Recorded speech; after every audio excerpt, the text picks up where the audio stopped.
Welcome back to more of our Mackinac Moments from the Grand Hotel and the annual policy conference here from the Detroit Regional Chamber. Good chance now to sit down and talk with Mark Barnhill, a Platinum Equity Partner, and Platinum, Mark, made a really big announcement today. You and Tom Gores announcing a pretty extraordinary commitment of $20 million for one community center, which I guess is going to be the nicest community center in the world, but $20 million is a heck of a commitment. Yeah, listen, we hope it'll be not just a beautiful center, but the programming behind it, right? It's not just building the facility. Sure. It's making sure there are programs, and whether it's sports programs or after school programs or other meeting facilities and things, we want it to be a real asset to everybody in the community rather than just a building and an edifice for kind of single use. So we're excited about it for a number of reasons, not just because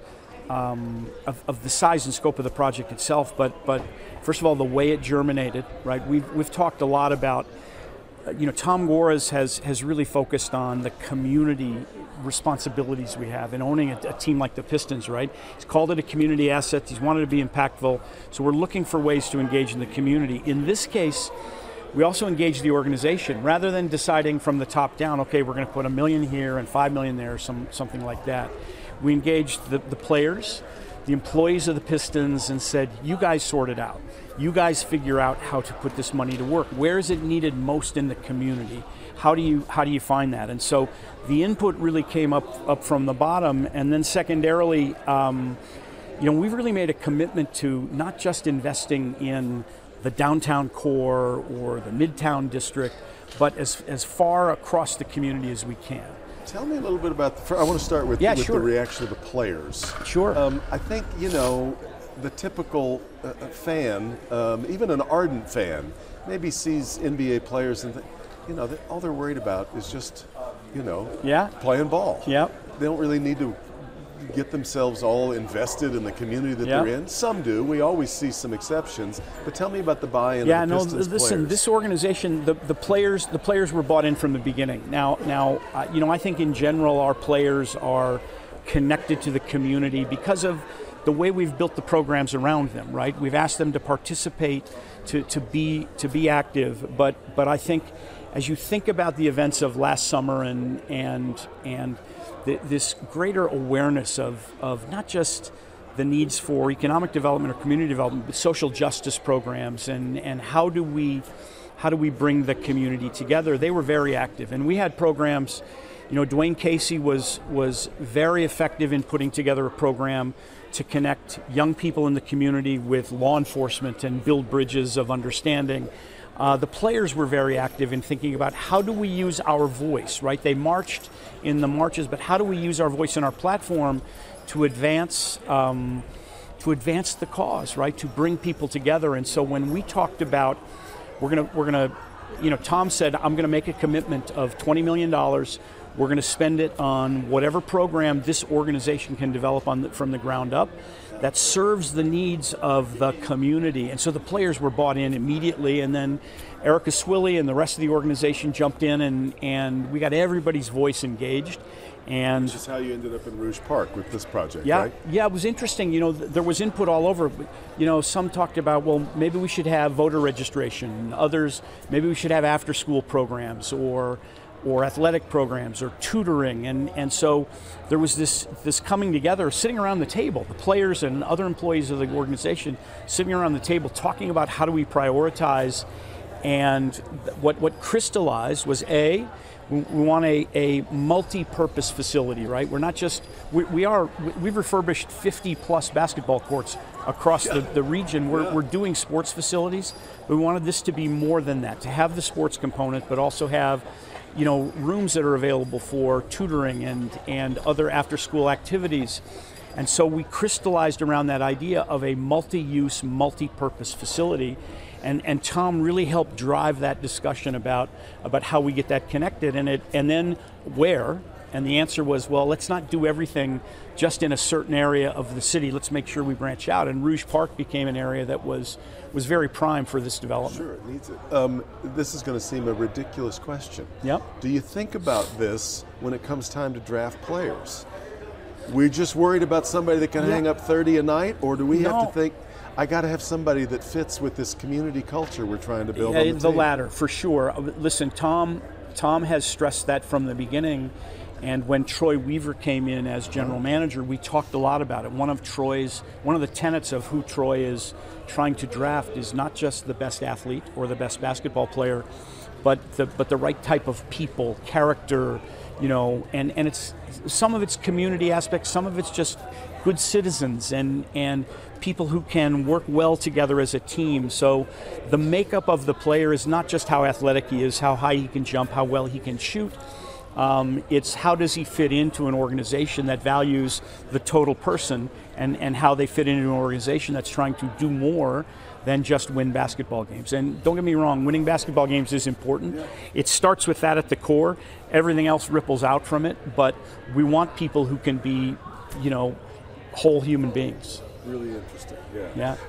The other thing here that's interesting is they've of course have always been the Detroit Pistons. Yeah. The move back into the city, though, seemed to galvanize, and I don't want to say that they weren't connected to the city when they were in Auburn Hills, but the move back in, along with Tom becoming the owner, it seemed to galvanize a different kind of connection to the city that bears its name. Yeah, listen, we spent a lot of time talking about this. Tom in particular, when he decided to buy the franchise, like the vision he had that frankly the rest of us had to catch up to was a basketball franchise is a different kind of business. Other businesses you have to go out and kind of enlist people to come and work with you. Basketball franchise, the fans come to you. There is a community that comes to you, and he described it when we bought it as a community asset where we can bring people together and rally them around not just whether the team wins or loses, but how it represents the city, what it represents, and what we all do together.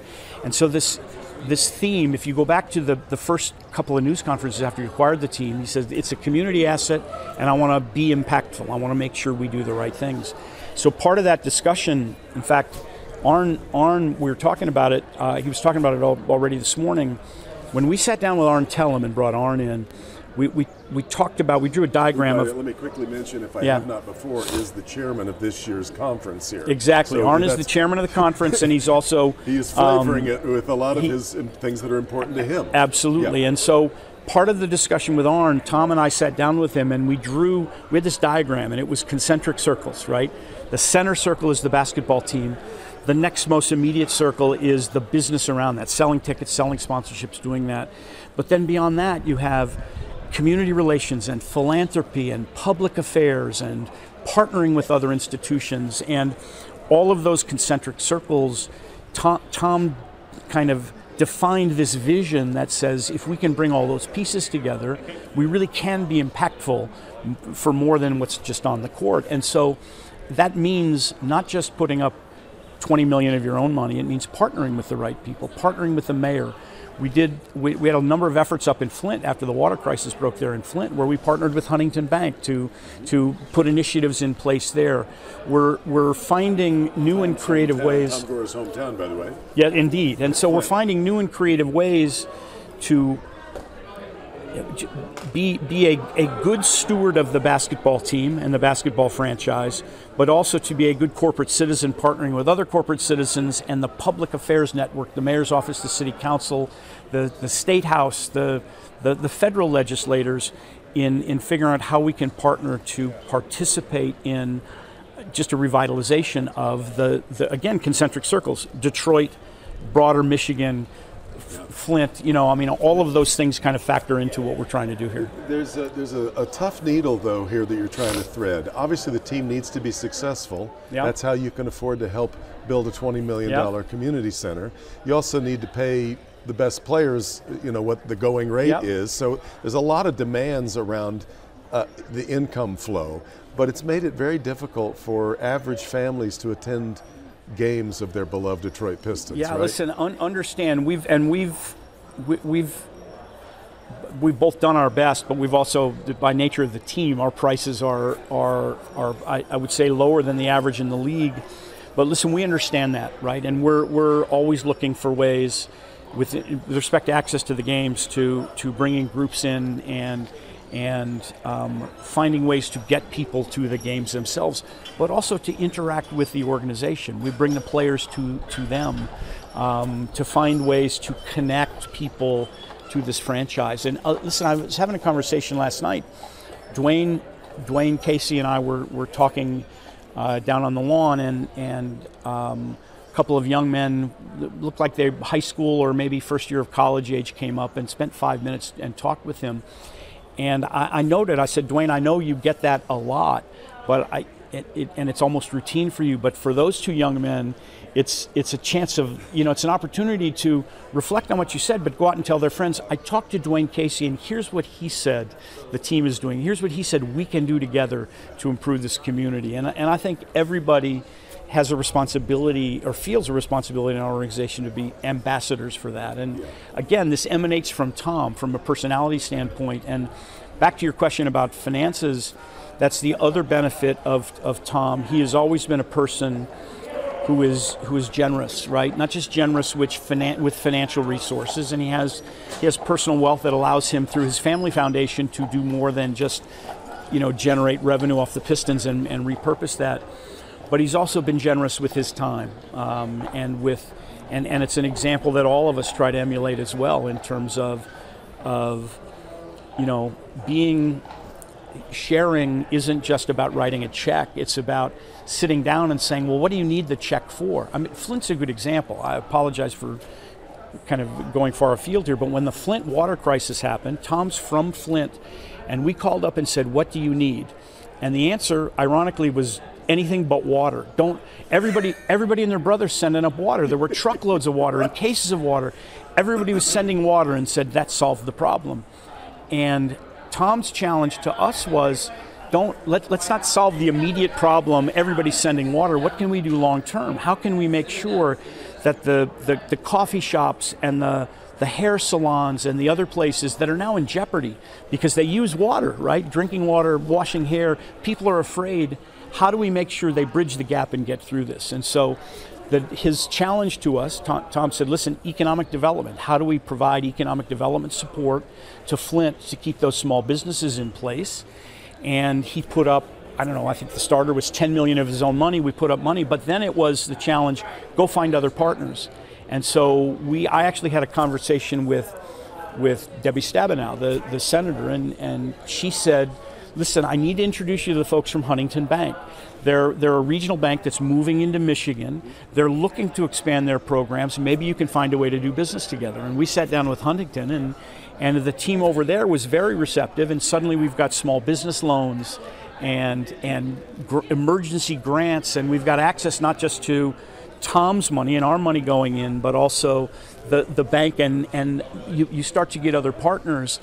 And so that Flint Now program, honestly, the first couple of weeks and months, people sent water and thought they were done. We put down roots and said, we're here for the duration to help figure this out. And we're still up there now, trying to figure out how we can bring more programs, more philanthropic efforts, but more importantly, community development, economic development that helps make sure that once all the cameras and the press crews have left around the immediate crisis, they're still living every day up there. How do you support that? And that's distinction, the difference between a check and committed help. Absolutely, and it's emblematic of, I think, Tom's. Listen, Tom grew up in Flint, right? Tom is a he's the immigrant son of immigrant parents, but he's a son of Michigan, right? He moved here when he was 4 years old, grew up in Flint, managed to move out of what was a loving but relatively poor household into a finance role now that gives him access to more personal wealth. But the idea of how do I give that back, and how do I become a solution rather than part of the problem is endemic to the way he views the world and the way we've all tried to manage our business. For some, it may have been a lost part of the story because they, maybe he got connected to living in California. Yeah. Some people maybe miss the fact that we've got a Michigander again in charge of the Pistons, and that matters. Yeah, and listen, we moved to California. He's in California, and we're there because it's the headquarters of the private equity business. Yep. But honestly, his roots are here, and his family's here, right? He's got in-laws and cousins and all sorts of relatives who are here. This is home. Yeah. And as a consequence of that, there's a commitment that runs deeper than just stroking a check. Yeah, well, evident in the announcement today. Yeah. Mark Barnhill, really good to talk to you. I really appreciate it. And I love hearing this about the way that you even think about this toward drafting players. That may drive some, who just care about the wins a little crazy, but for other people that are committed to the community, they're going to like hearing that. Listen, this is the only business where the employees of that business wear the name of the city on their shirts. The team represents Detroit. It represents everybody who is a fan of that team. And again, the primary mission is to win games. People want to rally around a winning team. Sure. But they also want to have pride about the players in the organization they represent. And so I think we already feel that about Cade.